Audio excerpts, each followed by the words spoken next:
Uyu ni mucemanio uria urarehete hamwe anyiti itemi ngurani sekta-ini ya ugendi kaunti-ini ya Nyandarua giikaro-ini kiria maraciriire na kuiguithaniria maundu matiganite maria maguteithiriria kugacirithia ruhonge ruru. Mucemanio uyu uratongoreirio ni Minister Rebecca Miano hamwe na Gavana wa Nyandarua Kiarie Badilisha, kuria Miano augite ni mehariirie guthondeka iguciririo itiganite iria iri kaunti-ini ino. Twina iria haha na iria riu nirio rimwe tu Highlands cia Kenya, koguo no nginya turore uria tukuhuthira Lake Olbolsat ituike ya kuguciriria andu aguka. Twina Aberdare National Park na Forest, oneyo ni kindu kimwe gitumaga andu mende guka Nyandarua.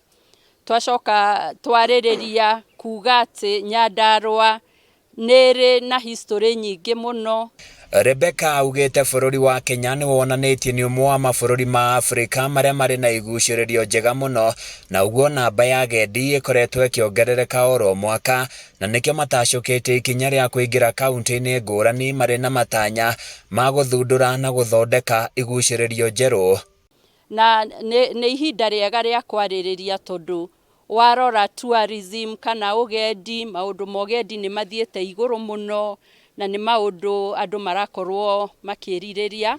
Warora mwaka wa 2024 ni turageire na ageni aingi milioni 2 na 400,000 aria maraumire nja wa bururi guka gucera.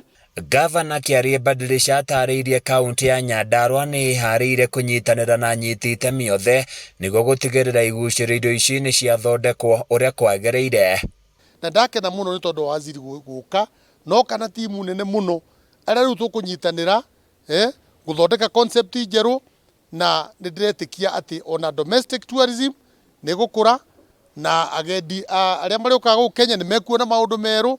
Badilisha ahinyiriirie thirikari nene ikirire muno hari mihang'o ya kuhurira ndebe iguciririo iria iri kaunti-ini ngurani nigetha mihang'o ino igie na umithio. Mundu wina kagina gake igite handu kuringana na tugukiria industry ino ya tourism ateng'ere na ihenya muno kuringana na proposal agiuka nayo. Mundu agikorwo ni arenda gwaka mukawa international ucio no mwethere mugunda for free.